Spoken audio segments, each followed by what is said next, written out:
Bienvenue à tous. Je me prénomme Marie-Reine. Je suis chargée de projet en économie circulaire au Credo. Ce webinaire est organisé par la table de concertation sur les résidus de construction, rénovation et démolition, c'est-à-dire CRD, qui aborde les enjeux des résidus de la ville de Gatineau, qui est le mandataire du projet. Donc, cette table traite de la gestion de ces résidus-là de CRD avec les acteurs de construction de la région, dans le but de les aider à trouver des solutions qui sont soit déjà appliquées ailleurs ou qui sont en voie de développement. Et donc, l'une de ces solutions-là a été le tri en chantier. Le tri en chantier est une pratique qui se fait dans beaucoup de provinces actuellement, comme en Ontario ou en Colombie-Britannique ou même dans d'autres pays. Et ça a été l'objet d'un projet pilote en 2023 mené par la PCHQ Estradère. L'objectif de ce webinaire est du coup de faire un retour honnête de certains participants à ce projet-là, qui a eu lieu en 2023, et de créer un espace d'échange entre les pairs pour pouvoir vous aider à répondre aux questions que vous auriez et aux enjeux que vous auriez sur la mise en place de cette pratique-là sur vos chantiers.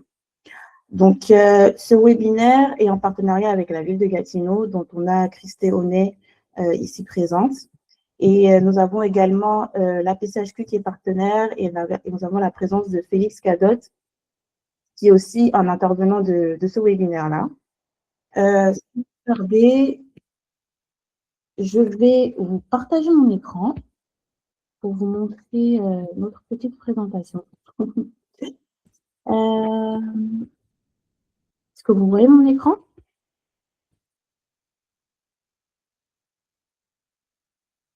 C'est bon. Du coup, au sommaire, nous allons donc parler du projet de tri en chantier qui a été fait en 2023 par la PCHQ Estradère. Donc, ce sera Félix qui vous fera cette présentation-là. Ensuite, nous aurons l'intervention de William Murray, donc de chez Construction Roquette, qui est l'un des participants à ce projet, et l'intervention de Valérie Perrault de chez SP, pareil, participante à ce projet-là, qui va faire du coup leur retour sur ce projet de tri en chantier qui a eu lieu. Et ensuite, nous vous parlerons du nouveau projet de tri en chantier qui sera proposé par la ville de Gatineau et dont la PCHQ sera du coup l'entreprise dirigeante. Sans plus tarder, je vais laisser la place à Félix Cadot qui va vous présenter le projet de tri en chantier qui a été fait en 2023. Oui. Merci beaucoup, Marianne. Je vais juste prendre 2 petites secondes pour vous partager mon écran. Donc, moi, j'arrête mon partage.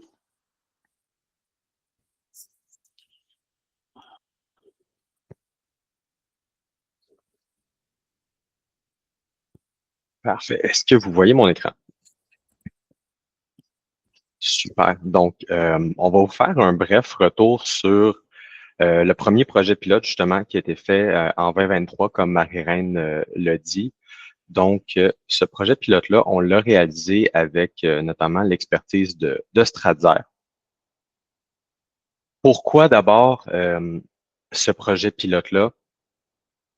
Juste une liste de quelques petits constats. C'est quoi l'état actuel des choses? Ben, faut savoir que c'est des éléments qu'on a discuté à la PCHQ, puis c'est ce qui a fait partie un peu de la prémisse du projet pilote, c'est de savoir qu'il y a 50% des ressources extraites mondialement qui sont destinées à la construction. Un tiers des déchets enfouis proviennent du secteur de la construction. Donc, on est un énorme générateur de matières qui vont se retrouver en enfouissement. Ensuite de ça, c'est aussi que le Québec génère 3,5 millions de tonnes de résidus de CRD par an en moyenne. Puis, 1,6 million de tonnes sont directement éliminées au final. Donc, il y a certainement moyen de faire mieux. Puis, il y a aussi un objectif de valoriser 70% des résidus de construction, donc de les recycler et de les valoriser. Et puis, ça, c'est un objectif là, qui fait partie du plan québécois de gestion de matières résiduelles. Puis enfin, ben, c'est qu'on se demandait, est-ce que le tri sur chantier, ça peut faire partie de la solution pour améliorer l'état actuel des choses, diminuer ce qui s'en va en enfouissement? Et un des constats qui apparaissait avant le projet pilote, ben, c'est qu'il manquait de données pour nous pouvoir se positionner sur la question. Et c'est pourquoi on a décidé d'initier un projet pilote avec Stratzer. Le projet, en bref, qu'est-ce que c'était? C'était d'abord deux objectifs, donc de documenter c'est quoi les conditions gagnantes qui permettent une augmentation des matières récupérées sur chantier, puis c'est ensuite de calculer les réels impacts du tri à la source. Donc, ça donne quoi de faire du tri en chantier? Pour ça, il y a 7 entrepreneurs qui ont décidé d'embarquer avec nous pour faire des tests sur leur projet. Donc, au total, c'est 11 chantiers qui ont participé, 8 en construction, 3 en rénovation. Puis ce qui est le fun, c'est qu'on peut voir qu'on a autant des chantiers qui ont eu lieu en milieu urbain qu'en milieu rural. Puis, c'est ça, on a été capable de couvrir autant des projets de rénovation que des projets de construction neuve. Donc, c'est pas, on sait que c'est pas les mêmes enjeux qu'il y a, dépendamment qu'on rénove un plex à Montréal, qu'on construit une maison unifamiliale en région où on a amplement d'espace, là. Donc, c'était intéressant de pouvoir avoir ces données-là. Région couverte, on en a quand même couvert plusieurs, donc Laurentides, Estrie, Montréal, Montérégie et Centre du Québec. Les variables qu'on a considérées dans ce projet-là, c'était d'abord les conditions de chantier. Il faut prendre en compte l'espace qu'on a, comment on va gérer l'entreposage, ça va être quoi la logistique des chantiers. Comme je le disais, de regarder les différences entre la réalité dans un milieu urbain versus un milieu rural. On a également regardé la disponibilité régionale des débouchés. C'est très important. C'est pas vrai que c'est les mêmes solutions à Montréal qu'en Estrie, qu'au Lac-Saint-Jean, qu'à Gatineau. Il y a des réalités qui sont distinctes. Les matières régionales, les matières résiduelles, pardon, c'est une réalité qui est très régionale. Donc, faut les comprendre, puis il faut les considérer. Donc, l'accessibilité des services, la proximité des recycleurs, les points de dépôt. Ensuite de ça, ben, on regardait également les volumes de gisement de matière. Donc, qu'est-ce qui est généré par type de matière? Est-ce que c'est des quantités qui sont faibles, qui sont élevées, qui sont plutôt en début de chantier, qui sont plutôt en phase de finition?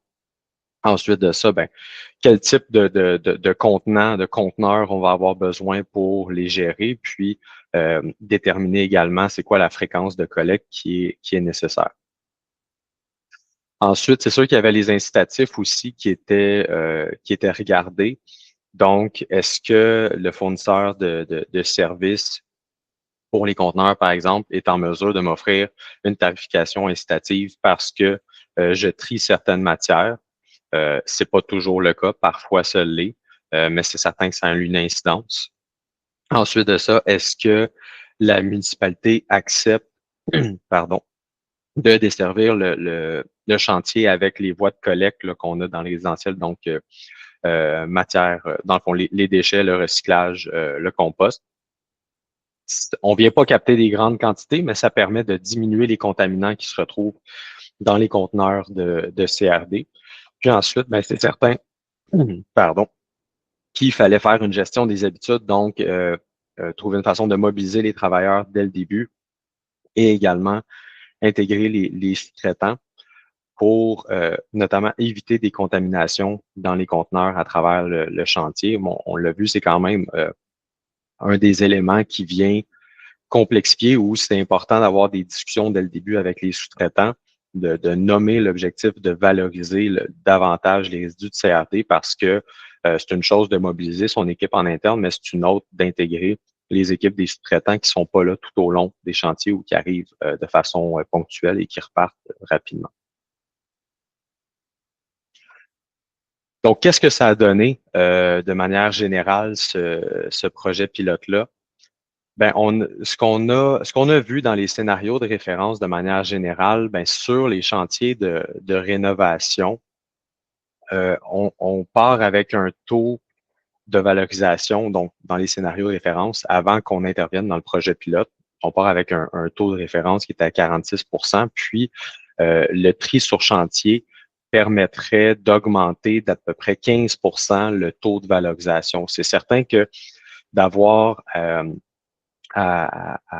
d'avoir à travailler avec des matières qui ont été collées, vissées, clouées, agglomérées, ça rend l'augmentation du taux de valorisation plus difficile que lorsqu'on est en construction neuve, où là, on voyait un taux de valorisation qui était plus moindre au départ, mais le tri en chantier permet d'augmenter beaucoup plus le taux de valorisation. On parlait là de 28%, parce qu'il y a moins justement cette complexité-là de devoir décoller. Donc, il n'y a pas c'est pas cloué, c'est pas collé ensemble. Donc, on parle souvent de retail de neuf. Donc, c'est plus facile de trier, de pas les mélanger, ces matières-là. Puis, de manière générale, ben, on a pu observer une augmentation du taux de mise en valeur de 25% des résidus. En moyenne, on a calculé que ça prenait approximativement 12 heures et demie sur l'ensemble d'un chantier, sur l'ensemble du temps d'un chantier. Puis là, on parlait des chantiers de 3 à 9 mois pour faire les tâches de tri. Certains chantiers, ça a été plus, d'autres, ça a été moins.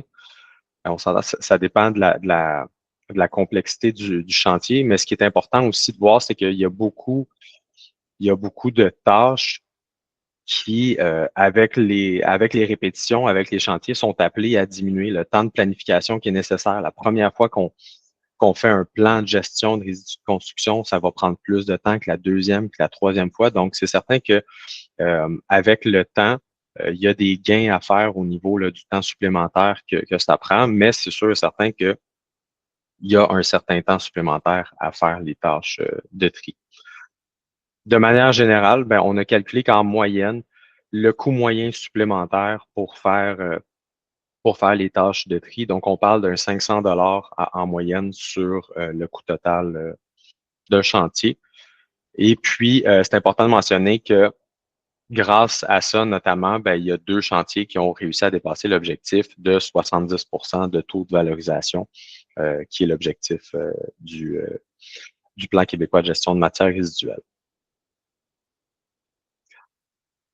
Juste pour finir, certaines bonnes pratiques qu'on a ciblées suite à ce projet pilote-là, c'est certain, en amont du chantier, d'abord d'identifier déjà un responsable pour la gestion de matières résiduelles. Ensuite, bien, de définir un calendrier de gestion par matière, puis d'intégrer ce calendrier-là à même l'échéancier général du projet. Lorsque c'est possible, de négocier, de conclure des ententes avec les locataires de conteneurs qui sont capables d'obtenir des tarifs préférentiels justement parce que notre conteneur contient seulement du bois, seulement des métaux. C'est une bonne pratique à faire en amont du chantier, puis de demander des bacs de collecte à vos municipalités. La plupart du temps, il y a eu une réponse positive à cet effet-là. Puis ensuite de ça, pendant le chantier, ben, c'est certain que de rapprocher les conteneurs des lieux de génération, ça aide à faciliter, à diminuer le temps nécessaire pour la manipulation. L'identification des conteneurs est nécessaire pour éviter la contamination. La formation des employés aussi doit se faire dès le début pour qu'on leur nomme cet objectif-là. Il y a parfois des possibilités de mutualiser la gestion à travers différents chantiers quand on a des faibles gisements de matière pour réduire le coût. Et une bonne pratique, c'est sûr, c'est toujours d'exiger une preuve d'acheminement ensemble de tri. Donc, au moins d'avoir cette preuve-là pour s'assurer qu'elle a été acheminée au bon endroit. Voilà, ça fait le tour. Là, on s'était donné un 10 minutes pour faire le tour de ce projet pilote-là, donc je ne prends pas plus de votre temps. Là. Maintenant, on passerait au parti retour d'expérience. Je vais arrêter mon partage. Merci beaucoup, Félix. Du coup, je reprends la main. Donc, maintenant, nous allons commencer au partage des intervenants. Donc, le premier intervenant sera William Murray de Construction Rocket. C'est un constructeur certifié Passive House et il fait partie des ressources humaines et ventes chez Construction Rocket. Alors, Construction Rocket est une entreprise québécoise spécialisée dans la construction et la rénovation de bâtiments haute performance. Reconnue pour son expertise en sciences du bâtiment, elle conçoit des projets durables, co-énergétiques et adaptés au climat québécois, avec une approche rigoureuse axée sur la qualité, la performance et elle a pour mission le savoir. Donc, je vais laisser la place à William Murray pour faire son petit retour. Bonjour, merci beaucoup pour le temps.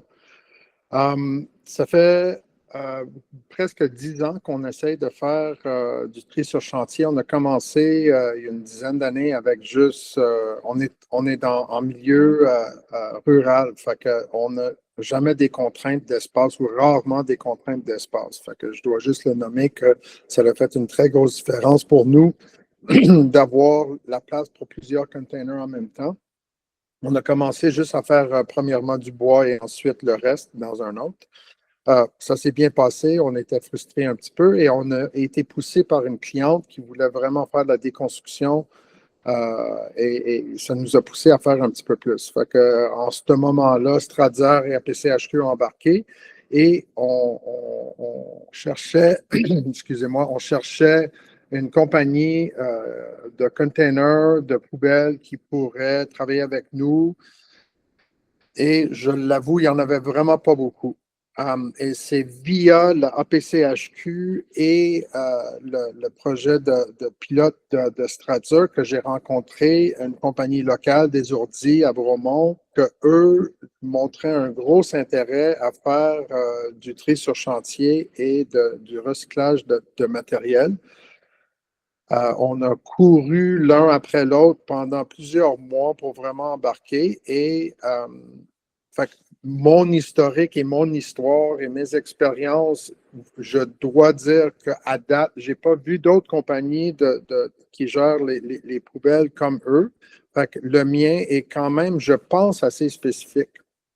Fait que la première chose qu'eux ont faite, c'est qu'ils ont essayé de changer les containers qu'ils avaient. Fait qu'à la place d'avoir des 10, 20, 40 verges qui sont à ciel ouvert, ils ont trouvé des 10 verges avec, ils ont fait faire des 10 verges avec des toits qui se fermaient. Parce qu'un des problématiques qu'on avait avec le tri sur chantier, et je ne veux pas répéter tout ce que Félix a dit parce que c'est toutes les expériences sur le chantier s'améliorent de chantier à chantier. Une fois que les gens qui travaillent sur le chantier, ils savent quoi faire, c'est sûr que ça va plus vite à chaque fois. Et on n'y pense plus, on sait qu'on va séparer, on connaît un petit peu plus comment que les matériaux vont se séparer. Un des problématiques qu'on a, c'est que les containers se remplissent beaucoup moins vite parce qu'il y en a plusieurs. Fait que si tu en as un pour le bois, puis tu en as un pour le plastique, puis tu en as un pour le recyclage, puis tu en as un pour les poubelles, ça fait beaucoup de petits bacs. Fait que l'idée, je regarde aujourd'hui, aujourd'hui, depuis le 9 novembre, il neige à tous les jours. Puis les containers qui sont remplis de neige sont très lourds et ça rajoute beaucoup au coût de faire ce projet-là. Fait que c'est drôle à dire, mais d'avoir des petits toits qui s'ouvrent et qui se ferment sur les containers, ça a fait une énorme différence pour nous autres, pour la pluie et pour la neige. Fait qu'on peut tranquillement, pas vite, remplir des containers et ils ne se remplissent pas avec de l'eau ni de la neige. Fait que ça a été une grande différence pour nous. On s'est rendu compte aussi que ça prenait une compagnie qui était capable de faire certains volumes de tri de leur côté dans leurs usines. Fait que, encore une fois, notre compagnie des Ourdis a très bien participé dans cette partie-là. Il nous a donné éventuellement l'opportunité d'avoir un container qui était mixte. Et je dois juste dire que mixte, ça ne va jamais contenir juste des poubelles. Ça peut pas avoir de la bouffe, les restants de lunch, les pelures de bananes, rien comme ça. Ça ne peut pas être quelque chose comme ça, mais c'est des containers où on a un petit peu de plastique, on a un petit peu de carton, on a un petit peu de ci puis de ça. ça nous permet de le faire parce qu'on ne peut pas avoir 8 containers sur le chantier pendant 8 mois. C'est juste trop cher. Fait que, ils ont bien participé avec ça. Ça nous a aidé beaucoup. Le JPROC, c'est un autre qui est quand même assez compliqué et je dois dire qu'il y a comme vraiment une grosse différence entre la construction neuve où par étape, on travaille avec des différents matériels. En général, ils ne sont pas contaminés, sauf si c'est un produit hybride. Et ça, tu le sais dès le début que ça va être des déchets. La première fois, on ne fait pas attention un petit peu, mais là, on se rend compte qu'il y a des produits, on peut changer nos produits en conséquence de savoir où on va aller, comment on va gérer ces résidus-là, parce qu'il y en a toujours des retails. Fait que la construction neuve, c'est vraiment une chose complètement différente que la rénovation. La rénovation, c'est très sale, c'est très contaminé, c'est dégueulasse là, de vraiment faire souvent. Et on a de la revalorisation souvent dans la rénovation. Fait que, par exemple, on est en train de déconstruire une maison maintenant pour un projet qui vient juste de commencer au début du mois de janvier. On avait un poêle, on avait des moulures, on avait des toilettes, on avait des cabinets de cuisine, etc. On a pu envoyer ça au centre de revalorisation, encore une fois, de chez Desordi. Fait qu'il nous a envoyé un 40 verges.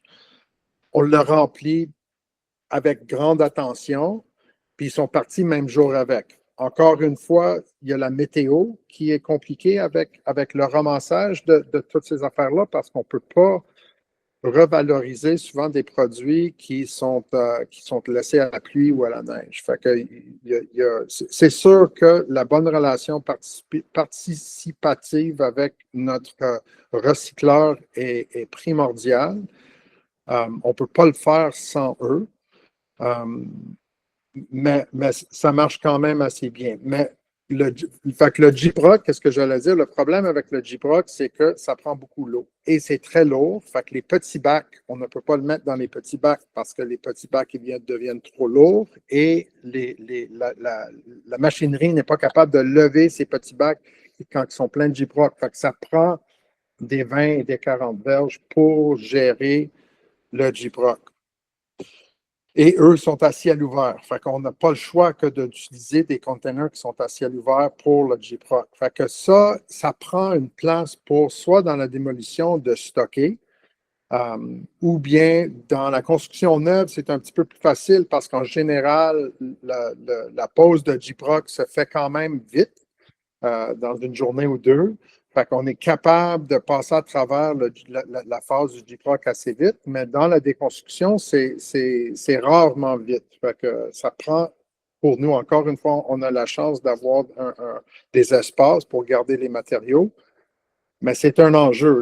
Il faut être capable de calculer comment on va gérer nos matériaux. Félix mentionnait avant aussi la participation de les municipalités à ramasser juste les déchets et le recyclage dans les bacs normaux. C'est sûr que de première vue, on pense que ça va avoir zéro impact, mais à fur et à mesure d'être capable de passer les petits bouts de carton, etc., qui passent sur les chantiers dans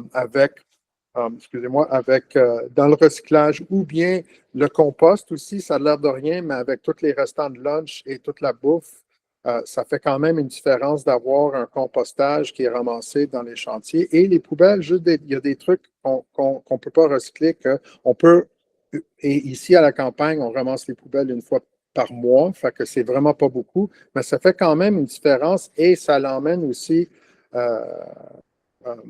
c'est comme éducatif un petit peu pour tout le monde alentour de voir qu'on fait quand même un tri sur chantier et ce n'est pas juste des gros bacs de poubelles qui se font remplir avec n'importe quoi.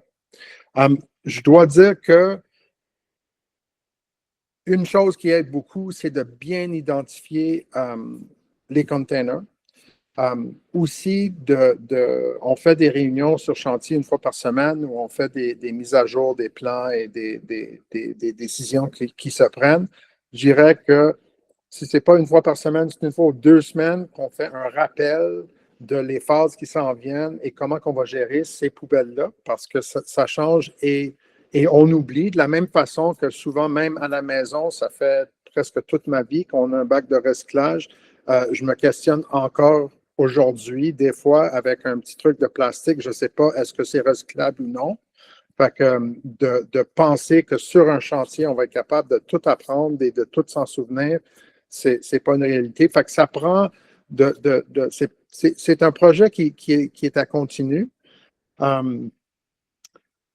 Fait que bien identifier les containers, et de bien discuter avec les gens sur le chantier de comment avancer. La contamination, c'est toujours le compliqué parce qu'il y a des trucs un bois traité, par exemple, ne peut pas aller dans le bois. C'est pas quelque chose qu'on peut recycler. Fait que il y a des trucs qui sont contaminés et souvent, on ne sait pas qu'ils sont contaminés. Fait que d'avoir, encore une fois, de faire ses devoirs et de se rappeler et de continuer à emmener de l'information au chantier, ça aide beaucoup. Et je dois juste dire que c'est sûr que ça rajoute un coût. C'est plus long, c'est plus cher de containers, il y a plus de gérance de résidus, mais en même temps, je pense que c'est quelque chose qui est très important. Puis on voit qu'on a fait une construction neuve quand même assez costaud avec le projet de stretcher, puis je pense qu'on a envoyé 80 quelques % des résidus ont été soit recyclés ou bien revalorisés. Fait que ça peut marcher. Je pense qu'on a besoin de vraiment pousser les gouvernements à comprendre qu'il y a de l'argent à dépenser de leur côté pour essayer de diminuer des coûts parce que c'est très difficile de demander aux compagnies de containers de nous donner des bons prix parce que pour eux, ils ont beaucoup plus de travail, souvent beaucoup plus de transport aussi à l'emmener à un centre. Il y a beaucoup plus de manutention pour eux autres. Que je pense que c'est vraiment au niveau gouvernemental qu'on doit faire comprendre que soit les résidus qui vont directement à l'enfouissement, on doit payer plus pour rendre par défaut moins cher pour le recyclage, ou bien d'aller trouver de la subvention et d'aider à récupérer et réutiliser les produits. Fait que je pense que ça donne pas mal mon 15 minutes. Merci William pour cette intervention. J'aimerais signifier que vous pouvez poser vos questions soit en activant vos micros à la fin de chaque intervention ou en bas à droite, on a un petit onglet avec plein de petits points. Vous pouvez cliquer dessus et puis vous avez l'option des questions qui vous permettra de poser vos questions là-dessus. Donc, je vais laisser un petit temps au cas où vous auriez des questions. N'hésitez pas à activer votre micro si vous voulez.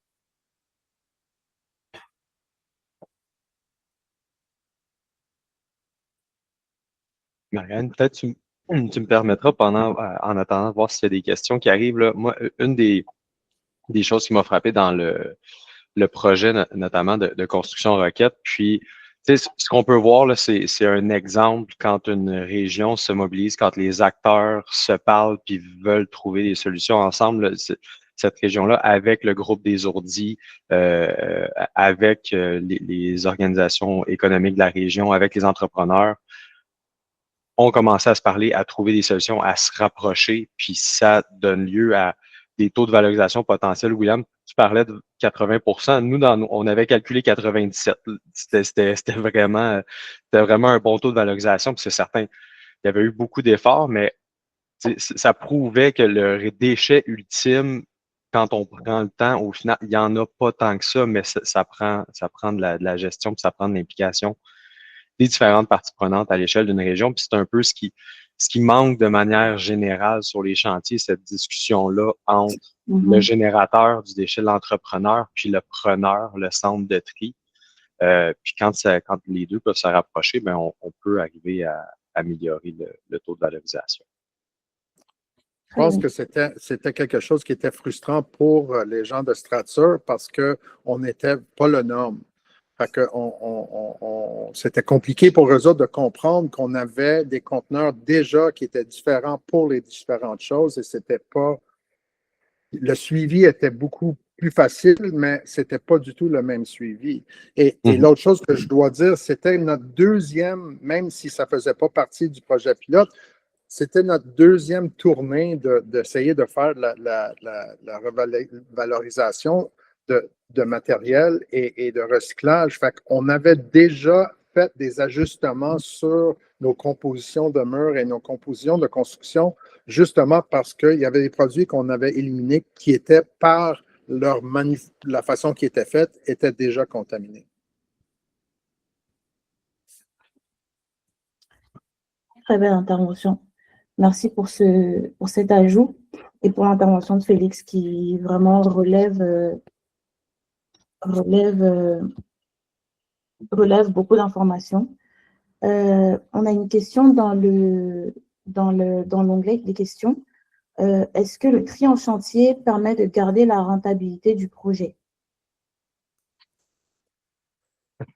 C'est vraiment une bonne question. Nous, on travaille en matériel. Fait que ce n'est pas des prix à forfait.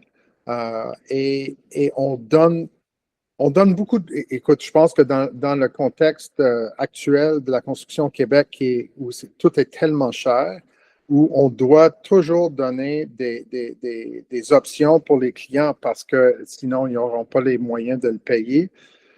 Dans la façon qu'on gère les poubelles, on ne donne pas d'options. C'est juste ça que ça va coûter. Fait que la rentabilité du projet, je dirais, si on a un projet de je sais pas, 2, 3, 4, 5, 6, 100 000, et puis on a des gestions de poubelles qui pourraient coûter 5 000 $, est-ce que c'est ça qui va vraiment changer la rentabilité? On pourrait vraiment changer juste le matériel de comptoir de cuisine pour vraiment changer, pour vraiment compenser pour les coûts d'extra. Fait que c'est une discussion à avoir avec le client et pour nous, on a pris une décision que c'était comme notre ligne dans le sable. Mais comme toutes les bonnes choses, il faut être capable de le vendre et de le mettre en contexte. Fait que tout le monde veut tout faire. Je n'ai jamais rencontré un client qui m'a dit je m'en fous, je veux juste salir la planète. Tout le monde veut tout faire, mais il y a toujours des limites budgétaires. Fait que c'est juste d'être capable de leur pousser dans la bonne direction pour la bonne décision et on ne leur donne pas d'autres options dans notre travail. Si je peux ajouter juste un petit point là-dessus aussi, puis des fois, on en parle dans nos discussions avec Christelle notamment, tu sais, le tri en chantier, c'est une pratique, c'est une façon de faire. Au-delà de ça, c'est l'optimisation de la gestion des matières résiduelles sur chantier, puis il y a des gains rapides qui peuvent être faits parfois simplement quand on s'y attarde, on peut diminuer les coûts de gestion de matières résiduelles. Parfois, du métal dans un conteneur de résidus de construction de CRD mixte, ça rajoute du poids, ça a un coût on paye pour s'en débarrasser, tandis qu'on sait qu'on a des valorisateurs de métaux, des gens qui sont prêts à les récupérer à coût nul. Il y a des gains des fois rapides qui peuvent être faits, puis c'est d'abord de l'optimisation de la gestion des matières résiduelles qui permet aussi de réduire une partie des coûts. Après ça, ben, c'est de voir jusqu'où on est prêt à aller dans le tri en fonction du temps que ça prend puis du gain qu'il y a à faire. Ou peut-être une réduction du coût parce que j'ai un conteneur seulement de bois puis j'ai eu une discussion avec mon collecteur, je suis en mesure de réduire mon coût du conteneur pour l'acheminer. Mais là, on ne parle pas nécessairement d'une augmentation du coût. Il y a tout ce processus, cette planification-là à y avoir aussi là, pour que ça n'entache pas la rentabilité du projet. D'accord. Merci beaucoup pour votre réponse. Moi, j'aurais une petite question. est-ce que, selon vous, William et Félix, quelles seraient les erreurs à éviter quand on veut se lancer dans un projet de tri en chantier?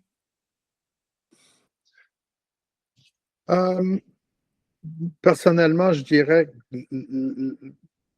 de ne pas faire une évaluation les produits dans la construction neuve, de faire une évaluation des produits qu'on va utiliser dans la construction et de voir lesquels doivent aller à l'enfouissement. Fait que de ne pas faire ce travail-là. Et c'est pas long, celui-là, de juste comprendre c'est quoi les produits contaminés, qu'est-ce qu'on peut recycler, qu'est-ce qu'on ne peut pas. Juste de faire ça, ça va aider beaucoup la cause. OK.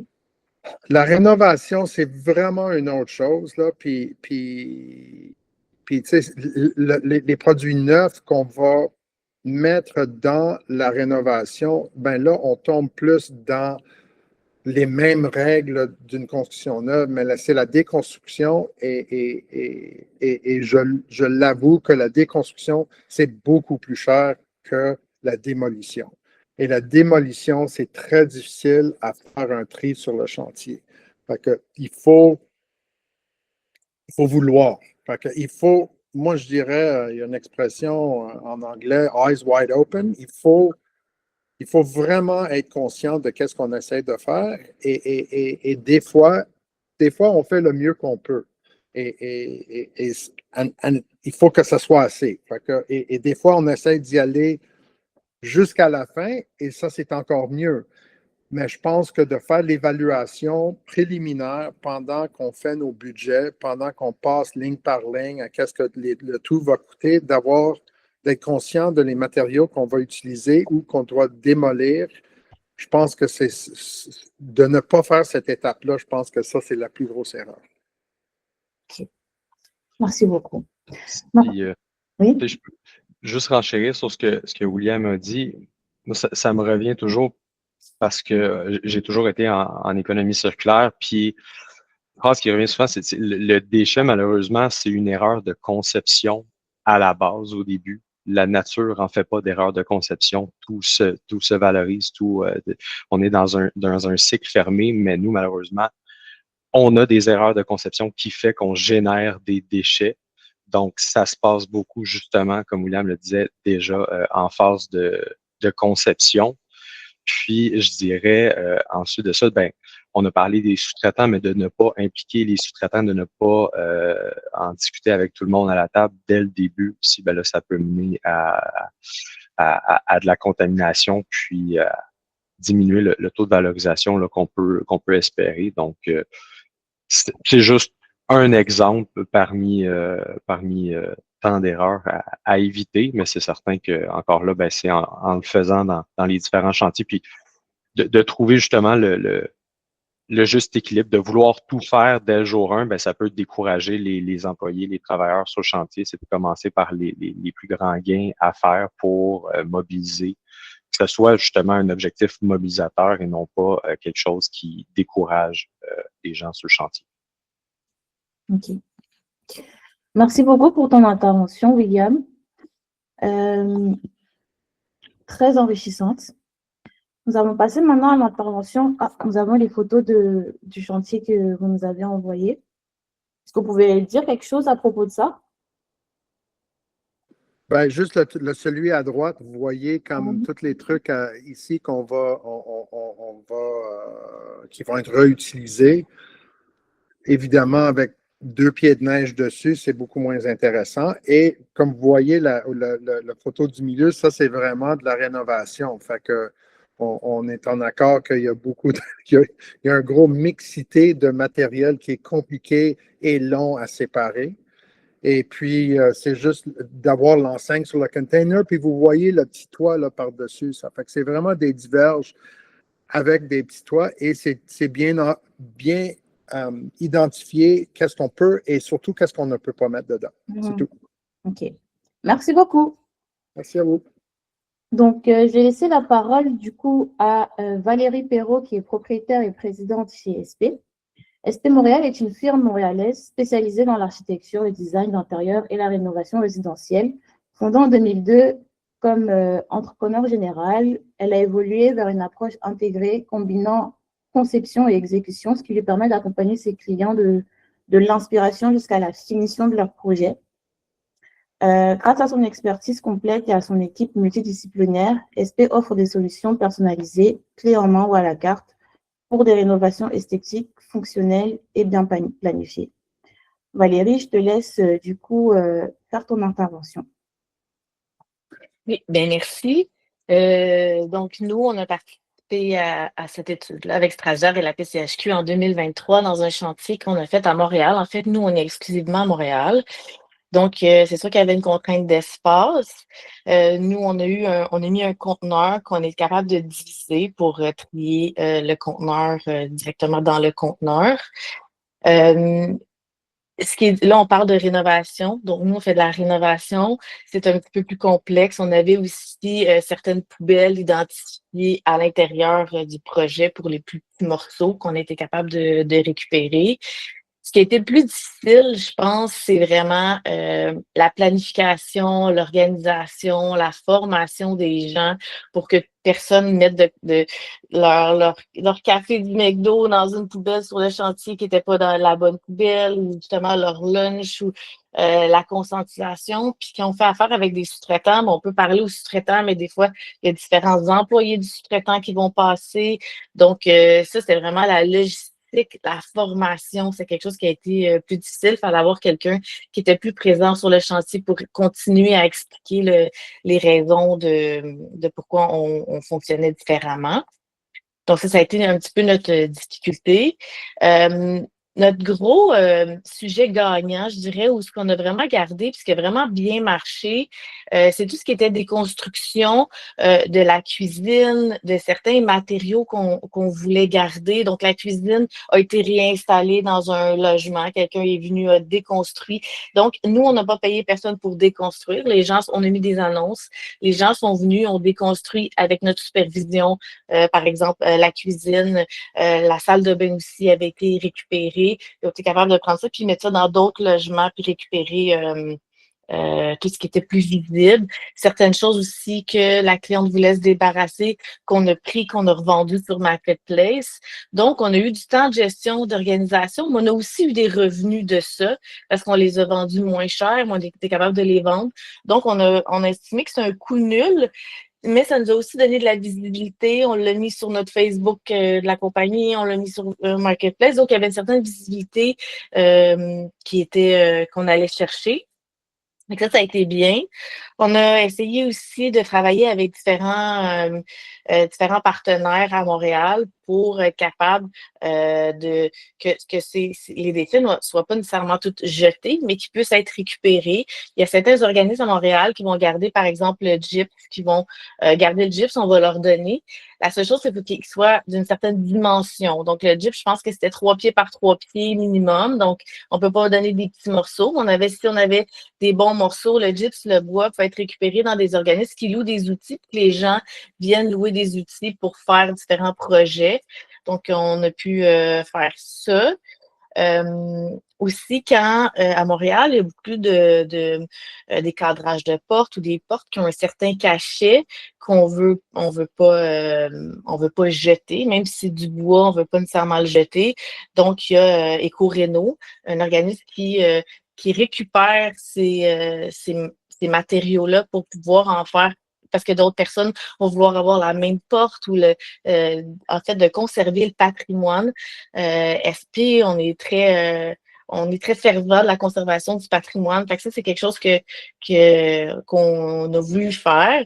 Ce qui est un petit peu plus difficile, c'est qu'il faut prendre des photos puis soumettre ce qu'on veut donner à l'organisme parce qu'ils prennent pas tout. Ils ont un certain espace puis ils ont certains besoins. Donc, il fallait prendre les photos, les envoyer, s'assurer que, je disais il fallait, dans ce chantier-là, c'est parce qu'on a gardé beaucoup d'expériences qu'on a refaites. Fait que dans ce chantier-là, il y avait pas ça, mais on l'a fait à d'autres endroits. Donc, on prend des photos, puis on peut leur donner. Eux nous donnent un reçu comme si on a un reçu comme subvention, comme On a reçu d'impôts comme don, pardon, pas subvention, comme don. Fait que c'est pas vraiment, c'est presque, je dirais, kiff-kiff là, dans la rentabilité de tout ça. Donc, c'est ça. Formation, planification, c'était quand même assez complexe. Aussi, il y avait, à ce moment-là, on va quand même en 2023, dans les centres de tri, quand on arrivait avec des conteneurs triés, ça devait être soit nouveau ou c'était quelque chose que eux aussi, je pense que tout le monde doit se mobiliser. Il y a le contracteur, il y a le transporteur, il y a aussi le centre de tri qui doit se mobiliser. Tout le monde doit se former, s'organiser en même temps. Donc, c'est arrivé qu'on est arrivé dans un centre de tri, puis on a donné des choses triées qui ont été mises ensemble. Donc, ça a été un peu démotivant d'avoir travaillé pour au centre de tri, ça ne suive pas. Je suis certaine que maintenant, on s'améliore avec ça en centre de tri. J'ai pas d'informations sur ça, mais ça doit aller bien. Ce qui est difficile aussi dans les conteneurs à Montréal, c'est que souvent, on va avoir des voisins qui vont mettre des déchets dans les conteneurs. Il y a d'autres personnes qui disent, bon, ben nous autres aussi, on va en profiter pour désencombrer. Fait qu'on n'a pas tout le pouvoir sur les voisins à côté. Fait que c'est arrivé qu'on s'est retrouvé avec des déchets de voisins. Voilà. Ce que ça nous a apporté aussi, je pense que ça donne une certaine conscience environnementale, mais ça donne aussi une certaine conscience de propreté quand on place, quand on organise, le chantier est plus en ordre, on le garde plus propre. Donc, je pense que c'est un apprentissage qui a été fait. Une difficulté qu'on a à Montréal, c'est qu'on a beaucoup de maisons qui ont de l'amiante, qui sont contaminées. Donc, des fois, il y a une certaine limite à ce qu'on peut faire dans certains chantiers. On fait des tests d'amiante. Si la maison est contaminée, c'est beaucoup plus complexe. Puis même parce que on peut recycler le métal. C'est aussi le métal, c'est quelque chose que tu peux avoir un revenu contre. Donc, ça peut avoir un coût zéro. Mais même des radiateurs qui ont été arrachés d'un mur qui avait de l'amiante, ne peut pas être récupéré. Donc, tout ce qui est touché, même les plaintes, on ne va pas les récupérer. Donc, c'est pas juste les murs d'amiante, mais tout ce qui a été accroché dedans est difficile. D'ailleurs, ça me fait penser aussi que quand on déconstruit, ben, il peut y avoir des planches de bois avec des clous dedans. Fait que penser à déclouer, c'est toutes des choses en formation qui sont importantes à se rappeler puis à continuer à expliquer aux gens qui commencent à faire cette expérience-là. D'ailleurs, j'avais pris des notes aussi, là, je le vois là, sur le bois traité. Le bois traité, c'est pas la même chose. Donc voilà, nous, c'est un peu notre expérience. Ce qu'on continue beaucoup, c'est la déconstruction. Ça arrive, par exemple, on essaie de revaloriser dernièrement.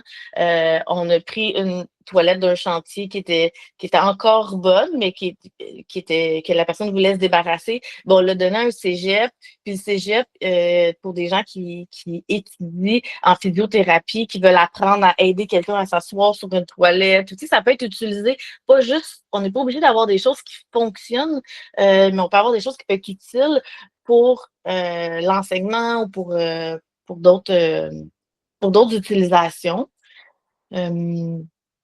Donc, voilà, c'est ça. C'est à peu près ça notre expérience avec Stradler, mais le 2 ans a continué à nous faire évoluer aussi là, dans ce type de valeurs-là. Merci pour ton intervention. J'ai une petite question qui me vient directement en tête, c'est comment ça s'est passé l'après-projet? À quel niveau? Dans tout ce que vous aviez mis en place, que vous avez continué à le mettre en place, comment on avait fait pour les améliorer, les stratégies que vous avez mis en place, par exemple? Est-ce que vous avez eu des couacs après ce projet-là?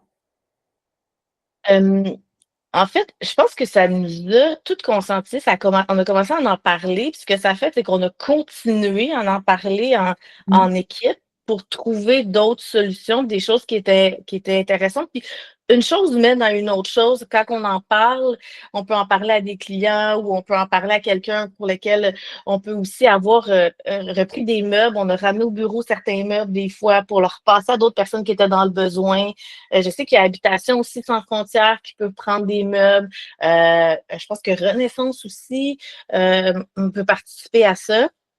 Puis on a mis en place un comité durable, des gens qui veulent continuer à faire évoluer ça. Fait que c'est surtout, c'est vraiment la communication, l'humain, la formation, le développement, les valeurs. Les valeurs patrimoniales sont très grandes chez SP. Notre patrimoine montréalais, on veut vraiment le conserver. Donc, c'est arrivé qu'on a voulu récupérer. On a de l'espace au bureau. On a récupéré certaines choses qu'on trouvait qui étaient patrimoniales, qui étaient importantes. Puis, on en a fait autre chose sur un autre chantier. Donc, c'est des choses qu'on a voulu faire, là. Ça nous a fait prendre conscience. On a aimé ça, puis on a voulu continuer de cette façon-là, un peu à notre façon, c'est ça, c'est en collaboration avec les gens, fait qu'avec les différents fournisseurs, les différentes personnes, plus on en parle, plus tout le monde, c'est comme disait tantôt William, je pense qu'il y a personne qui va dire je veux pas. Autant nos clients ou d'autres personnes, il y a personne, tout le monde veut, mais les gens disent OK, mais comment? Puis comment qu'on s'organise, comment qu'on planifie ça? Nous, notre avantage, SP, c'est comme on fait la conception de nos projets. Bien, déjà en conception, on peut planifier qu'est-ce qui va se passer. Un autre entrepreneur qui fait seulement la réalisation, sa perspective ou son temps de planification, il arrive puis il faut qu'il débute. Tandis que nous, ben, on a à peu près un 4 mois où on conçoit le projet avec le client. Fait que ça nous donne la possibilité de préparer certaines interventions, de prioriser des interventions, de conscientiser le client, de lui parler, de lui dire hey, ce meuble-là qui est en bois massif, on pourrait le réutiliser, on pourrait le revendre. Les clients sont toujours vraiment contents de savoir que ce qu'ils veulent se débarrasser peut avoir une autre vie. Donc, ça, c'est notre avantage, c'est vraiment le temps de conception du projet. Merci. J'ai une question dans l'onglet. On dit, en tant que précurseur du tri en chantier au Québec, pensez-vous que les entrepreneurs aujourd'hui ont accès à des outils suffisants, expertise, entreprise de valorisation, pour améliorer leurs pratiques? Pour améliorer leur pratique, certainement. Je pense que s'améliorer, on peut avoir, il y a la PCHQ qui peut être disponible. Il y a beaucoup de gens qui sont membres de la PCHQ. Il y a toujours aussi l'intelligence artificielle. On a à portée de main. Qu'est-ce que je peux faire pour améliorer? Fait que je pense que tout le monde peut s'améliorer. Je pense qu'il faut être fier de l'amélioration puis de pas penser tout de suite à la perfection. Quand on fait un pas, je pense qu'on a déjà on fait quelque chose de bien, puis on fait une différence, puis c'est d'y aller pas à pas. C'est ça que nous, on fait. On n'est encore pas parfait, mais on s'améliore toujours. Puis il faut être fier de ça, puis se donner une tape dans le dos quand on fait ça. Puis, merci beaucoup. Puis, j'ai une question qui me vient par la suite de cette question-là. C'est, selon vous, quel aurait été, lorsque vous avez débuté, quel aurait été vraiment l'outil qui vous aurait le plus aidé dans la mise en place d'un projet de tri en chantier? Est-ce que ça aurait été comme avec le projet d'accompagnement, avec un accompagnement, quelqu'un qui vous suit, ou bien vous aurait fallu peut-être juste un guide pratique, par exemple? On a été très bien accompagnés. Si on peut dire qu'est-ce qui aurait pu être amélioré, parce que c'est pas quelque chose qui n'a pas été fait, qui aurait dû être fait. Et je pense que nous, notre plus grande difficulté, ça a vraiment été la formation des différentes personnes qui passaient sur le chantier, de se rappeler les étapes à faire. Donc, on parlait tantôt d'identification, on a identifié certaines choses, mais peut-être qu'on aurait pu mieux identifier le processus, le pourquoi, au lieu de juste identifier ça c'est du métal, ça c'est du bois, des rappels, peut-être un rappel en début de journée, en semaine, mais c'est vraiment la formation des différents intervenants. Je pense que nous, l'entreprise, on était conscientisés, mais les différents intervenants, puis ceux qui étaient là, puis se rappeler que c'était ce chantier-là, eux autres sont là pour travailler, pour exécuter un travail, ils sont pas toujours conscients de ce qu'on essaie de mettre en place. Fait que peut-être former ces gens-là de plus en plus. Je sais pas, je suis pas consciente si la PCHQ continue la formation pour, aider les gens à comprendre puis savoir comment faire les choses. Mais c'est vraiment le côté plus humain. La logistique, elle peut se réappliquer en conception. Quand on a une certaine logistique, on peut presque faire un copier-coller puis modifier certaines choses. Ça s'organise la logistique, mais la formation, c'est ce qui est plus complexe. OK. Merci beaucoup. Félix ou William, est-ce que vous voulez ajouter quelque chose? Oui, William, vas-y, je vais te laisser commencer. Ouais. J'ai toujours un petit quelque chose à rajouter. Moi, je pense que c'est juste pour voir est-ce que les outils sont suffisants. Moi, je dirais non, pas encore. Les outils ne sont pas suffisants. Puis je pense que félicitations Valérie pour faire ça en ville. Là. Je ne sais pas comment tu fais ça. Là. Ça doit être quelque chose de gérer tout ça en ville. C'est vraiment impressionnant. Mais je pense que les compagnies de recyclage et de tri, il n'y en a pas assez. Il n'y en a pas dans toutes les régions. Ça, c'est sûr, c'est facile pour moi parce que j'ai accès à quelque chose, à un outil. Mais s'il fallait que je le fasse tout moi-même et que je garde en considération le budget qui vient avec ça, je pense que je trouverais ça vraiment difficile. Et c'est pour ça que je pense qu'il faut vraiment pousser un petit peu côté politique, d'encourager nos politiciens de comprendre c'est quoi vraiment le coût de l'enfouissement et de comment compenser pour du tri et de trouver de l'argent pour compenser pour le tri parce que ça va nous sauver tellement, tellement dans tous les sens pour l'enfouissement. Je pourrais peut-être bonifier sur ce point-là, puis justement, le rôle de la PCHQ, puis pourquoi on accompagne la ville de Gatineau, pourquoi on a été mandaté, c'est justement qu'on peut faire le pont entre la réalité sur le terrain des entrepreneurs, puis amener ça aux différentes instances, autant les municipalités qu'au gouvernement provincial, qu'aux différentes associations pour travailler. On veut travailler en même temps à améliorer, développer des outils pour les entrepreneurs, mais en même temps s'assurer qu'il y a des conditions favorables à la valorisation, puis que l'entrepreneur ne se trouve pas pénalisé à vouloir avoir un bon comportement. Par exemple, Valérie, en ville, faire dans de la rénovation où on veut faire du tri, possiblement qu'on va devoir prendre un peu plus d'espace de la voie du domaine public. Mais là, si on se retrouve pénalisé parce qu'on doit payer davantage de mètres carrés qu'on utilise de la voie publique, ben on décourage une bonne pratique, un bon comportement de tri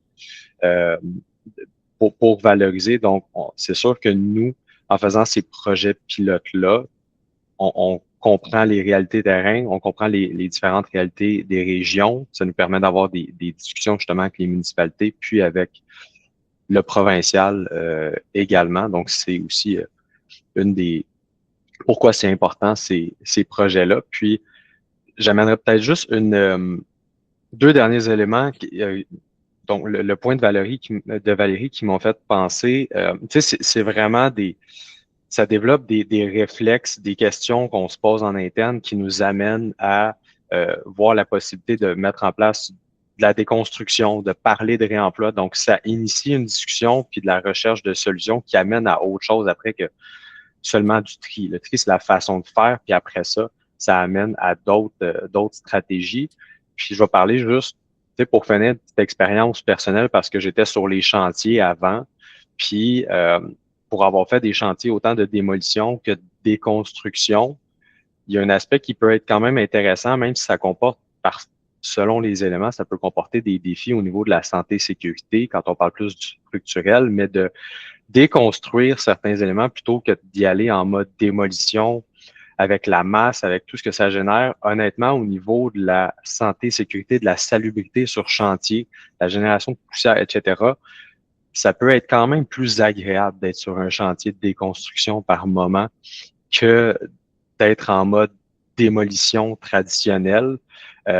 Puis, personnellement, je voyais moins de risques de blessures par moment quand on quand on fait plus attention aux matières qu'on va manipuler puis de la manière dont on va les déconstruire. Fait que c'est quand même un élément aussi qui est agréable au niveau de la santé et sécurité sur chantier là, par moment.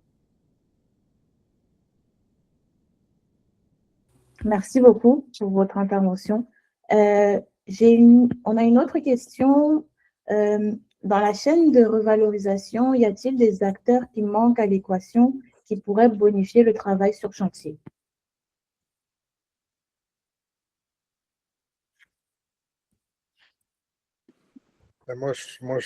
Encore une fois, je dirais que l'acteur qui manque, c'est la personne, parce qu'il y a beaucoup de chaînes de réutiliser des produits. Il y a beaucoup de gens qui sont intéressés d'avoir le bois, d'avoir les matériaux. Il y a beaucoup de gens qui sont intéressés d'avoir les trucs qu'on est capable de recycler ou de revaloriser. Fait que c'est entre le chantier et les gens qui le veulent. Fait que c'est vraiment les centres de tri. Moi, je dirais que on a eu vraiment de la mise. Je me trouve chanceux d'avoir trouvé qui on a trouvé parce que j'en trouvais pas d'autres qui faisaient vraiment toutes les tris. Moi, je dirais que ça serait le point faible, selon moi. D'accord. Merci pour ta réponse, William. On a également une autre question. Est-ce que l'APCHQ a approché les villes pour voir la possibilité d'utiliser les écocentres pour aider dans la gestion des conteneurs de déchets triés? Ça permettrait aussi d'aider à gérer les déchets proches des chantiers au lieu d'aller dans un centre de tri spécifique qui peut être loin. La réponse, c'est oui, puis c'est là où ça revient à justement comprendre les réalités régionales de la gestion des matières résiduelles, parce que c'est pas la même chose à Montréal au niveau de l'accessibilité des écocentres par les entrepreneurs que ce l'est à la TUC ou au Lac-Saint-Jean. Donc, oui, c'est ça, c'est des discussions à avoir avec les municipalités qu'on a déjà eues à différents moments où justement on essaie d'amener des solutions potentielles. Puis c'est là où c'est justement, on a vu à quel point ça peut être bénéfique de juste prendre 1 heure ou 2 heures, puis d'avoir dans la même pièce justement la municipalité, l'écocentre, les entrepreneurs, pour arriver à trouver des solutions puis répondre aux besoins des entrepreneurs. Des fois, c'est cette discussion-là qui est pas naturelle d'avoir, mais que rapidement on peut trouver des solutions pour c'est ça, pour aider autant les entrepreneurs dans l'accessibilité aux écocentres quand c'est possible. Mais oui, c'est sûr et certain qu'on travaille là-dessus. Je pense que Valérie voulait intervenir. Oui, parlant d'éco-centre, la limite, c'est qu'on a un nombre de fois maximum qu'on peut aller dans une année, parce que sinon, on ne peut pas mettre des conteneurs sur tous nos chantiers. Des fois, on va nous-mêmes faire le tri puis l'envoyer à l'éco-centre, mais il nous limite, si je me rappelle bien, c'est 12 fois par année maximum qu'on peut y aller. Et ça serait vraiment bien s'il permettait aux entreprises d'y aller plus, parce que quand on fait une salle de bain sur le plateau, on ne met pas nécessairement un conteneur, on veut vraiment nous faire la gestion des déchets. Donc, ça serait vraiment quelque chose d'intéressant pour nous de pouvoir y aller plus souvent. C'est pas un coût qui est élevé, l'éco-centre, c'est quoi, une soixantaine de dollars ou tu sais, c'est pas quelque chose. Fait que oui, on paye quelqu'un, mais le coût ne devient pas super élevé par rapport à mettre un conteneur puis ou de donner l'évacuation à quelqu'un d'autre. C'est pas une question de coût, c'est vraiment une question de pourrions-nous y aller plus souvent, on l'utiliserait plus souvent, l'éco-centre.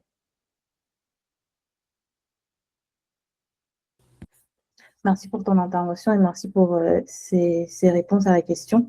On a également une autre question qui est apparue il y a quelques minutes. On voit déjà beaucoup de revalorisation pour les produits tels que métal, bois et gypse. Est-ce que vous avez découvert des débouchés pour d'autres produits tels que isolants, bardeaux, etc.? Je peux répondre à ça, puis là, malheureusement, je ne serai pas en mesure de donner des exemples spécifiques. Encore là, au niveau des isolants, ça va dépendre, mais même juste au niveau du gypse, on voit qu'il y a une solution qui commence à s'installer à Montréal pour en valoriser beaucoup, mais encore là, ben là, après ça, il faut faire le calcul, la distance. Si mon gypse, mon chantier est en Outaouais versus à Montréal, c'est quoi la limite de rentabilité qui permet d'accepter qu'on transporte la matière sur une certaine distance pour que ce soit justement rentable. Donc, oui, il y a des débouchés, par exemple, pour différents isolants encore là, ben, ça dépend des isolants, ça dépend, est-ce que c'est du monomatière, est-ce qu'il y a une couche, est-ce que c'est des matériaux qui ont différentes matières agglomérées dessus. Ça dépend encore là, c'est qu'il y a une grande variabilité dans les débouchés. Par moment, ils vont être pris, par moment, ils vont devoir être accumulés. Donc, ça bouge beaucoup dans le domaine de la gestion des matières résiduelles. Puis ensuite de ça, ben, il y a des débouchés théoriques versus des débouchés pratiques. Donc, on peut pas malheureusement donner une réponse simple. C'est pour ça que l'étape de recherche de débouchés est importante quand on fait notre premier plan de gestion de matières résiduelles. Ben, c'est l'étape qui va nous permettre de mieux comprendre l'écosystème dans lequel on se trouve, notre écosystème local, qu'est-ce qui permet de valoriser. Puis là, on peut parler justement on peut parler de réemploi. Ce que je donnais comme exemple, à Montréal, il n'y a pas, RECO est à Montréal, il est malheureusement pas encore en Estrie ou il n'est pas encore au lac, mais par exemple, ben, au lac, on va avoir Réemploi Plus, qui est un organisme qui fait du réemploi qui s'associe aux écocentres dans la région. Donc, au-delà des débouchés, c'est l'étape de faire la recherche de débouchés, mais il faut savoir que ça bouge quand même continuellement, ça évolue constamment, ces débouchés-là. C'est pas statique. Et pour rebondir sur ce que Félix vient de dire, il y a l'ETS, un chercheur à l'ETS, qui fait du coup un doctorat sur la réutilisation des bardeaux d'asphalte dans les routes. Donc, c'est comment réutiliser ces bardeaux-là dans les agrégats qui sont utilisés pour la construction de routes. Et comme il dit, c'est vraiment faire de la recherche sur les solutions qui peuvent être mises en place ou même tout simplement aussi regarder sur ce qui se fait ailleurs, que ce soit dans d'autres provinces ou d'autres pays, et essayer de l'adapter au contexte climatique de la province du Canada en général. Donc, si je peux juste avec un petit exemple, par exemple sur le bardeau, on sait que dans une certaine région, ça peut être pris comme combustible, par exemple, pour une cimenterie, parce que le bardeau a excusez-moi si j'ai pas les bons termes, parce que je suis pas non plus expert dans ce domaine-là, mais un pouvoir calorifique assez important pour que ça puisse venir substituer à l'utilisation de charbon, par exemple. Donc là, on tombe en valorisation énergétique, mais on sait également que là, par exemple, il peut y avoir des enjeux éventuellement dans le fait que le nouveau bardeau, dans sa composition, diminuerait le pouvoir calorifique ou vraiment donc, c'est ça la pertinence d'aller en valorisation énergétique. Donc, c'est ça, c'est des matériaux qui évoluent, c'est des conditions qui sont changeantes, qui font en sorte qu'on doit, c'est pas nécessairement simple, mais la recherche de débouchés puis les discussions avec entre les générateurs puis les preneurs est importante. Merci beaucoup pour la réponse à ces questions. Merci beaucoup pour ton intervention, Valérie. Je vais maintenant redonner la parole à Félix qui va vous parler du projet de tri en chantier de la ville de Gatineau. Donc, c'est un projet dont l'APCHQ sera l'accompagnateur et le dirigeant, et ils ont été mandatés par la ville de Gatineau pour refaire, entre guillemets, ce projet de tri en chantier qui a été fait en 2023, mais cette fois-ci dans la ville de Gatineau. Donc, Félix, je te laisse la parole. Oui, parfait. Merci beaucoup, Marie-Reine. Est-ce que vous voyez mon écran? Oui, parfait. Donc, bon, assez rapidement, le nouveau projet pilote de tri sur chantier, c'est une initiative de la ville de Gatineau qui nous a sollicité afin de reproduire, si on veut, le projet pilote qui avait été fait auparavant plus à l'échelle provinciale, puis là, vraiment plus en considérant les réalités de Gatineau. Donc, c'est un projet qu'on va faire et dans lequel on implique encore Stradare pour bénéficier de leur expertise. Donc, c'est un projet dans lequel, c'est ça, autant la PCHQ que Stradaire est appelé à titre d'expert. Donc, les rappels des objectifs de la ville, c'est d'abord de mieux comprendre les enjeux, puis les éléments qui facilitent les pratiques de tri des résidus de CRD sur chantier sur le territoire de Gatineau, puis c'est ensuite d'obtenir des données quantitatives, pardon. Donc, le taux de mise en valeur, l'impact sur les opérations et les coûts générés du tri sur chantier. Je vous montre rapidement la méthodologie qui est utilisée. C'est la même que dans le précédent projet pilote. Donc, là, présentement, on est en phase 1. Donc, on a eu notre rencontre de démarrage en interne. On est en phase de sélection des chantiers. On a déjà des chantiers potentiels, mais il reste encore de la place. Puis, suite à la sélection des chantiers, c'est certain qu'il va y avoir une entente assignée pour pouvoir avoir accès au chantier. Donc, une entente avec le propriétaire à avoir pour pouvoir avoir accès au chantier. Ensuite de ça, on a prévu une phase de formation puis de planification. Donc, on parlait formation d'entrepreneurs, formation des équipes sur le terrain. Le projet pilote inclut cette formation-là. Ça inclut aussi la rédaction d'un plan de gestion de résidus de construction, donc une étape dans laquelle, justement, on va s'asseoir et on va regarder comment vous gérez traditionnellement vos matières résiduelles sur chantier. Puis ensuite de ça, on regarde qu'est-ce qui va être généré dans le chantier qui a été décidé. Puis on va faire une recherche de débouchés par matière pour voir qu'est-ce qui est disponible dans la région.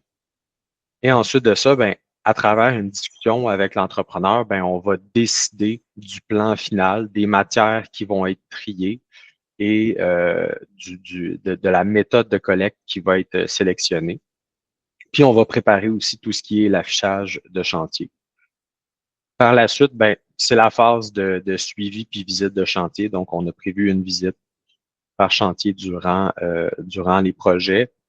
Il y a du soutien téléphonique, soutien par courriel qui va être offert aussi tout au long du chantier. Puis c'est certain qu'à la fin, mais ça donne, en fait, même en cours de route, on amène des recommandations pour bonifier. Puis on émet des recommandations pour les différents chantiers. En phase 4, à la fin, ben, on va compiler les données. On va faire des rencontres finales en bilatéral avec les participants. Puis on va émettre un rapport final et des recommandations précises, spécifiques par chantier qui ont été participants. Ce que les participants vont obtenir, c'est un plan de gestion de résidus de construction personnalisé qui, après ça, est un bon outil de départ qui peut évoluer à travers vos prochains chantiers. Là. Normalement, on ne repart pas de zéro par la suite. Là, on utilise ça comme base, puis on le peaufine. On obtient une formation de départ qui est donnée par Stradaire et la PCHQ. On a prévu jusqu'à 1 800 $ par chantier d'aide financière aux entrepreneurs. Ça peut être pour l'acquisition d'équipements nécessaires pour faire les tâches de tri. Il y a un bilan de chantier personnalisé qui va être produit, puis il y a un accompagnement puis un soutien technique tout au long du chantier là, pour le chantier ciblé. Maintenant, en termes de critères de sélection, il faut que le chantier soit sur le territoire de Gatineau. De préférence, les travaux prévus printemps-été 2026. Ça prend un engagement d'accès au chantier de la part du propriétaire du terrain de l'immeuble.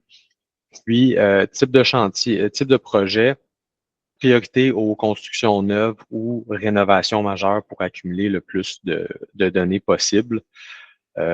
Donc, c'est ça, rénovation majeure, là, au-delà, par exemple, d'une simple rénovation d'une salle de bain. On va dans quelque chose de plus complet.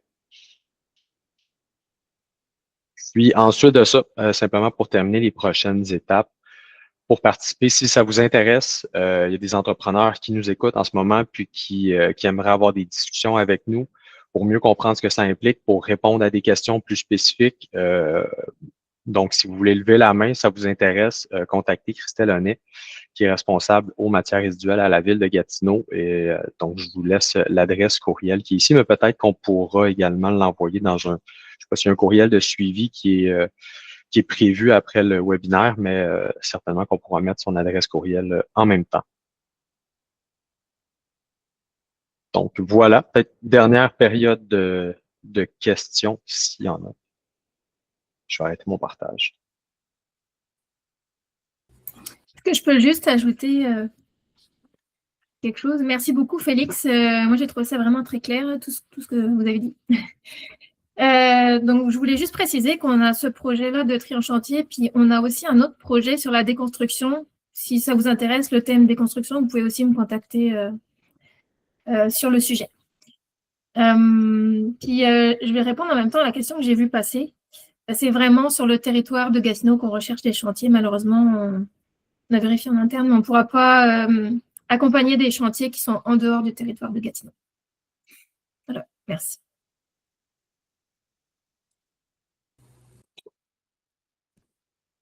Oui, vas-y, Valérie. Moi, dans le fond, je veux juste, s'il y a des entrepreneurs qui écoutent, je veux juste encourager les gens à participer à ça parce que une première fois, quand tu es accompagné par des professionnels, par des gens qui ont de l'expérience, c'est beaucoup plus rassurant que essayer de partir toute seule de son côté. Ça peut nous faire éviter des erreurs. Nous aussi, on a eu de l'aide financière aussi, fait qu'il peut y avoir des coûts supplémentaires, mais on va se faire aider pour ça. Donc, en tout cas, je voulais juste encourager quelqu'un qui aurait une petite envie de se faire accompagner. Ça vaut la peine. C'est beaucoup plus facile. Puis, on part mieux de cette façon-là. Puis, on peut avoir l'expérience, les outils passés. Donc, j'encourage tous les entrepreneurs de Gatineau à le faire.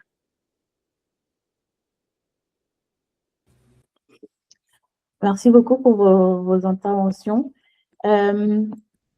Je vois qu'il nous reste une petite dizaine de minutes. Je comptais faire un petit sondage pour recueillir les retours des participants par rapport au webinaire, puis savoir comment ils se sentent par rapport au tri en chantier après toutes ces belles interventions et ces belles réponses données pour les questions.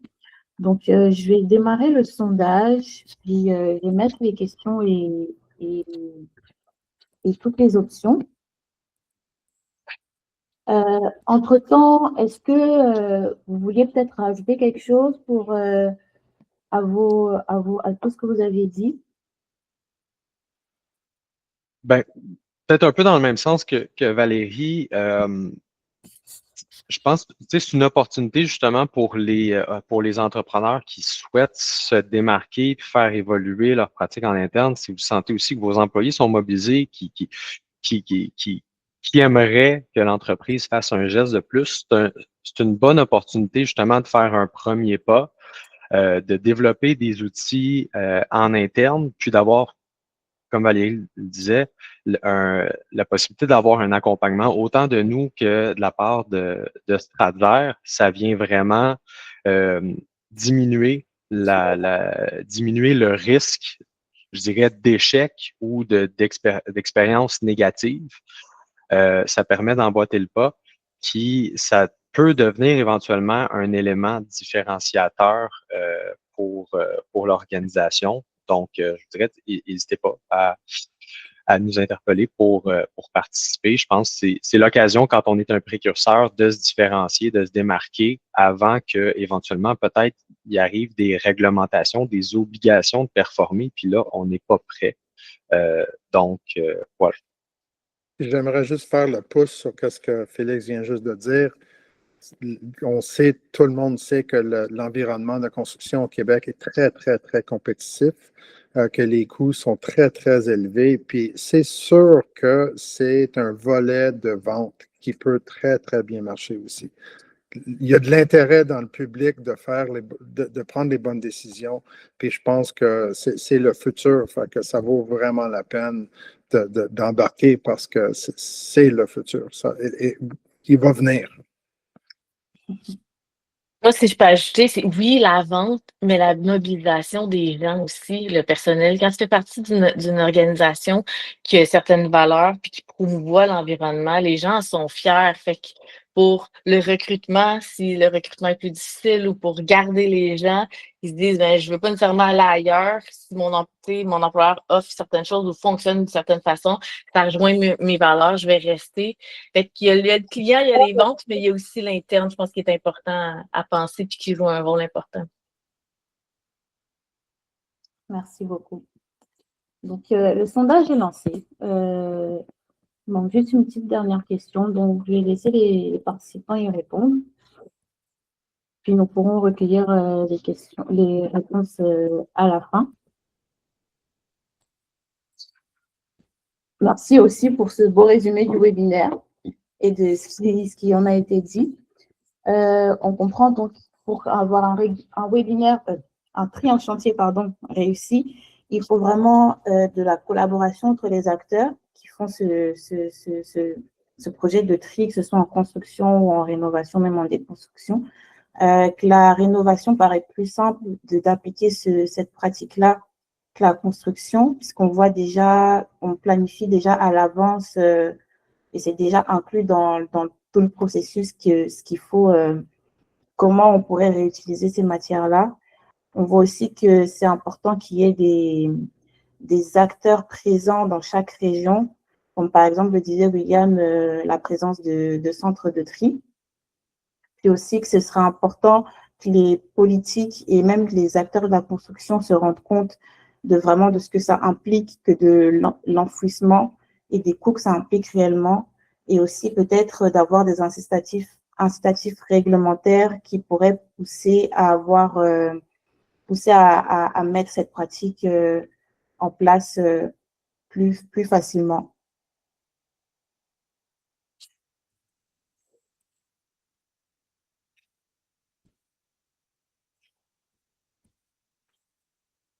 Donc voilà, tout le sondage est lancé, puis on attend juste les réponses. Donc déjà, de ce qu'on voit, première question au sondage. Donc, après ce retour d'expérience, pensez-vous que le tri est applicable à vos chantiers? Pour l'instant, on a plus de oui que de non, ou du moins oui, mais difficilement. Ça semble être plutôt une bonne nouvelle puisqu'on a quand même des oui plutôt que des non.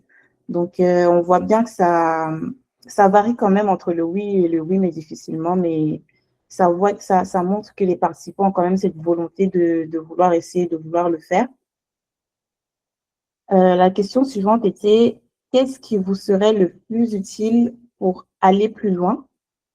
Donc, on avait le choix entre guide pratique, accompagnement terrain, outils de sensibilisation ou des données. Là, on voit que c'est plus l'accompagnement terrain qui ressort le plus. Ensuite, on a outils de sensibilisation et données, mais c'est plus l'accompagnement terrain qui ressort. Donc, participer vraiment à ce projet de tri proposé par la ville et dirigé par la PCHQ et Stratzer serait vraiment une bonne implication et une bonne aide pour les entrepreneurs et les acteurs de la construction dans la région. Dernière question, c'était est-ce que vous pourriez embarquer sur un projet de tri en chantier? Alors, pour l'instant, on n'a que des oui, ce qui est plutôt une bonne nouvelle. On voit que du coup, le webinaire a quand même porté ses fruits. Donc, voilà. Est-ce que vous auriez quelque chose à rajouter? Un dernier mot pour la fin? Non? Ben, peut-être simplement. Oh. Vas-y, Valérie. Moi, c'était juste comme d'être dans l'action, puis pas penser à que ça sera pas parfait, mais juste d'essayer de le faire va faire qu'on va s'améliorer puis on va avancer. Fait que pas avoir peur, juste de se dire j'ai envie de le faire, puis je commence, puis ça sera pas parfait, mais c'est ça, être dans l'action. De mon côté, c'était simplement remercier le Credo de nous avoir donné la chance de parler, de s'adresser à peut-être des futurs participants ce matin. Donc, Marianne pour l'organisation, Valérie et William d'avoir pris le temps aussi de nous faire un retour d'expérience, puis discuter des vraies choses. C'est sûr, quand un entrepreneur parle à un autre entrepreneur, c'est toujours plus Donc, on se comprend bien. Puis à Gatineau aussi, de vouloir emboîter le pas, là, puis faire ce projet pilote-là. Donc, merci beaucoup à tout le monde. Puis merci aux participants du webinaire là, pour votre présence. Donc, comme l'a dit Félix, je remercie tous les intervenants qui ont voulu participer à ce webinaire et donner leur retour d'expérience. Merci à Félix pour ses belles présentations de projet. Merci à Christelle d'avoir été présente pour pouvoir répondre à certaines questions et à ajouter des détails. Merci à tous les participants qui ont été présents. Merci pour le temps que vous nous avez consacré et je vous souhaite un bon début de semaine à vous. Merci. Merci. Bonne semaine. Au revoir. Bonne semaine.